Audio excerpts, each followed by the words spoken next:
नमस्कार। आज हम लोग एनटीए नेट हिंदी के एक्स सेट के आंसर की को जानेंगे। चूँकि 50 प्रश्न पहले प्रथम पत्र के थे और द्वितीय पत्र के जो प्रश्न है वो नंबर 51 जो है वहाँ से प्रारंभ है। तो पहला जो प्रश्न है वह है, बिना दुख के सब निसार, बिना आंसू जीवन भार, दिन दुर्बल है रे संसार, इसी से दया क्षमा और प्यार। ये कवितांश जो है वह सुमित्रा नंदन पंत का है। 51 नंबर जो आपका प्रश्न है उसका जवाब होगा 1 सुमित्रा नंदन पंत। 52 नंबर प्रश्न जो है वह है, सूची 1 को सूची 2 से मिलान करना है, जिसमें अच्छा जो है वह गुणवाचक विशेषण है, सवा जो है वह संख्यावाचक विशेषण है, उसके बाद कुछ जो है परिणामवाचक विशेषण है और वह जो है वह सर्वनामिक विशेषण है। इस प्रकार 52 का जो उत्तर होगा आपका वह 3 होगा। शेखर एक जीवनी 53 प्रश्न है, शेखर एक जीवनी के अनुसार शेखर द्वारा बनाई गई समिति एंटीगोनम क्लब के प्रमुख सदस्य थे। तो एंटीगोनम क्लब के जो सदस्य थे वो थे सदाशिव, राघवन और देवदास, ये 3 थे और इसके अनुसार उत्तर हो जाएगा 53 का 4। सतपुरा के जंगल कविता में किस वाद्य यंत्र का उल्लेख हुआ है? यह जो है बांसुरी का इसमें उल्लेख हुआ है। आपके 54 नंबर प्रश्न का जवाब होगा बांसुरी 3। धर्मशास्त्र रामगुप्त से ध्रुवस्वामिनी के मोक्ष की आज्ञा देता है। इस संबंध में मोक्ष शब्द का उचित अर्थ है निर्वाण, विवाह विच्छेद अर्थात तलाक और देश निकाला। तो इसका होगा जो है विवाह विच्छेद अर्थात तलाक। उसके बाद 56 प्रश्न जो है आपका उसका जो है एक तरह से हम देखेंगे तो, भीतर कदम तो रख दिया पर सहसा सहम गई, जैसे वह किसी अंधेरे कुएं में अपने आप कूद पड़ी हो, ऐसा कुआं जो निरंतर पतला होता गया और जिसमें पानी की गहराई पाताल की परतों तक चली गई हो, जिसमें पड़कर वह नीचे धंसती चली जा रही हो। यह जो कथन जो है वह राजा निर्वंशिया कहानी का कथन है और 56 का उत्तर जो होगा वह 2 होगा। उसके बाद 57 नंबर प्रश्न का जो है हम लोग अभी आंसर की तैयार नहीं किए हैं, जब तैयार करेंगे आपको बता देंगे। अब है 58 नंबर प्रश्न जो है, प्रकाशन वर्ष के अनुसार निम्नलिखित पत्रिकाओं को पहले के बाद के क्रम में व्यवस्थित करने के लिए। तो यह जो है सबसे पहले बिहार बंधु 1872, उसके बाद भारत बंधु 1874, हिंदी प्रदीप 1877 और देश हितैषी का प्रकाशन वर्ष नहीं मिला, हिंदुस्तान 1936। तो इस क्रम के हिसाब से 58 प्रश्न का जो उत्तर होगा वह 4 होगा। तुलसी रचित रामचरितमानस में रामराज संबंधित वर्णन की पंक्ति, ये 59 नंबर प्रश्न जो है इसका जो है हम लोग अभी उत्तर ये नहीं तैयार नहीं किए हैं। नेक्स्ट जो है हम आपको आज शाम तक जो है इसका उत्तर जारी कर देंगे। अगला प्रश्न है 60। ये सुम्मिलित वन निबंध को निबंधकार से जो है सुम्मिलित करना है। गवई गांव की गंध जो है वह विवेकी राय का निबंध है। उसके बाद यथासंभव जो है शरद जोशी का निबंध है। शिखरों के सेतु जो है वह शिव प्रसाद सिंह का निबंध है और वे और होंगे जो मारे जाएंगे वो रघुवीर सहाय जी का निबंध है।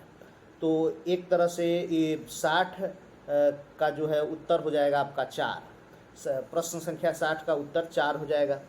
क्या भूलूं क्या याद करूं में आए जो चरित्र हैं उसमें प्रताप नारायण, सुरसती और राधा, ये 3 पात्र हैं और इसके हिसाब से जो है ये 61 नंबर प्रश्न, क्या भूलूं क्या याद करूं में आए पात्र का उत्तर हो जाएगा 2। मानस का हंस के अनुसार उपन्यास के अंतिम अंश में, ये 62 नंबर प्रश्न है, मानस का हंस के अनुसार उपन्यास के अंतिम अंश में तुलसीदास विनय पत्रिका के किस छंद को अंतिम छंद कहते हुए उसे गाने लगते हैं? यह इसका उत्तर होगा 2। मारुति मन रुचि भरत की लखी लसन कहीं है। ये आपका इसका 62 का द्वितीय उत्तर होगा। उसके बाद 63 जो है वह पात्रों को उपन्यास मतलब जो है के साथ सम्मिलित करना है। तो ब्रज किशोर जो है वह परीक्षा गुरु, उसके बाद अजय जो है वह आपका बंटी, पूरनदेई जो है वह झूठा सच, और निहाली जो है वह धरती धन न अपना। यानी इसके हिसाब से 63 का जो उत्तर होगा वह 4 होगा। 64 अंधा युग के अंकों को पहले से बाद के क्रम में व्यवस्थित करना है। तो सबसे पहले हो जाएगा इसमें पशु का उदय, अश्वत्थामा का अर्धसत्य, पंख पहिए और पटिया, गांधारी का साप और प्रभु की मृत्यु। और 64 का उत्तर हो जाएगा आपका 4। आचार्य रामचंद्र शुक्ल की पुस्तक त्रिवेणी में निम्न कवियों पर निबंध संकलित है। त्रिवेणी में 3 कवियों पर कविताएं संकलित है, सूर, तुलसी और जयसी। उसके बाद है अपभ्रंश के कवि, 66 प्रश्न है। अपभ्रंश के कवि पुष्पदंत ईसा के किस शताब्दी में हुए थे? ये 10वीं सदी के कवि थे। और अपभ्रंश पुष्पदंत 10वीं सदी के कवि थे। ये आपका उत्तर हो जाएगा 1।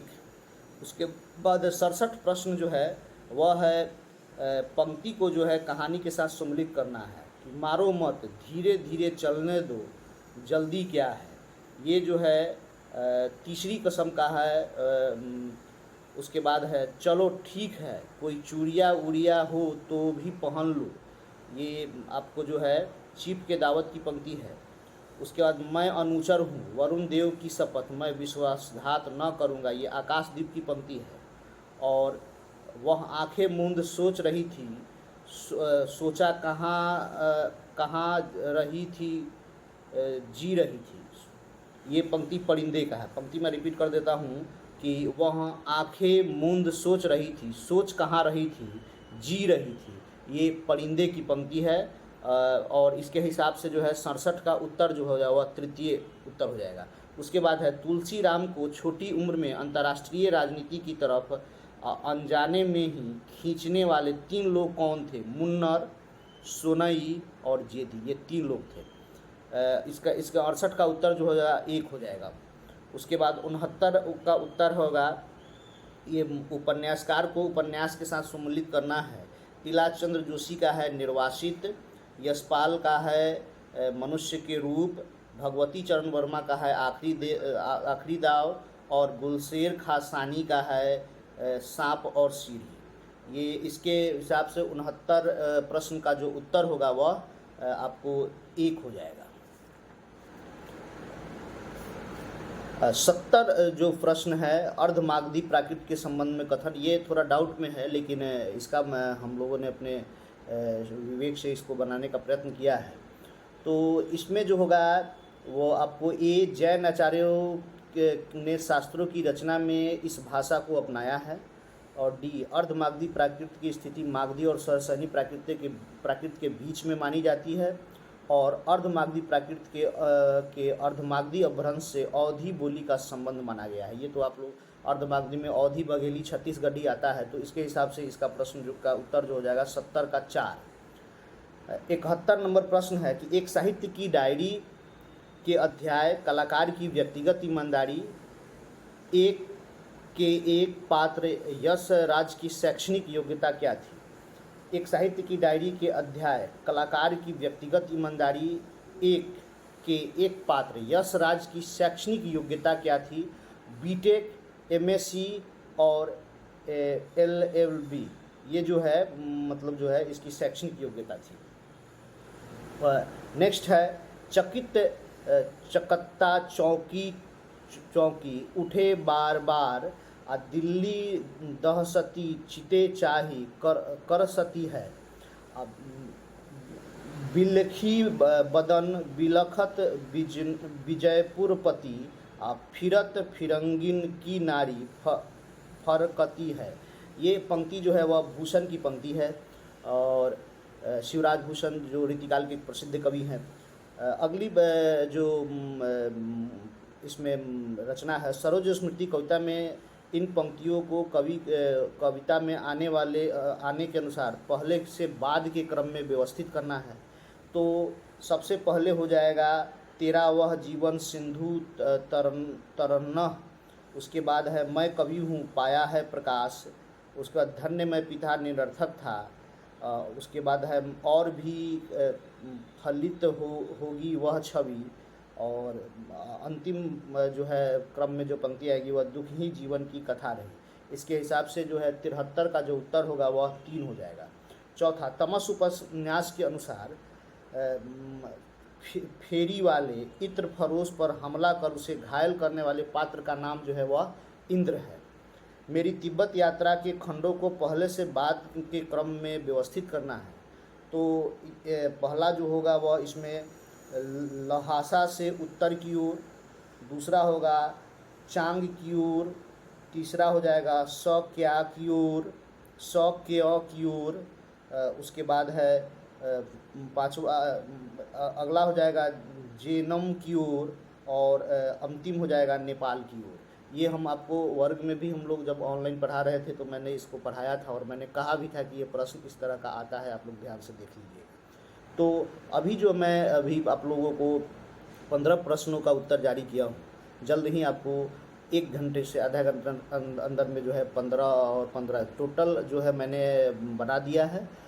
चूँकि समय अभाव में मुझे समय नहीं मिल रहा है, इसलिए मैं 15 करके जो है आपको आज मतलब टोटल आंसर भी जारी कर दूँगा। धन्यवाद।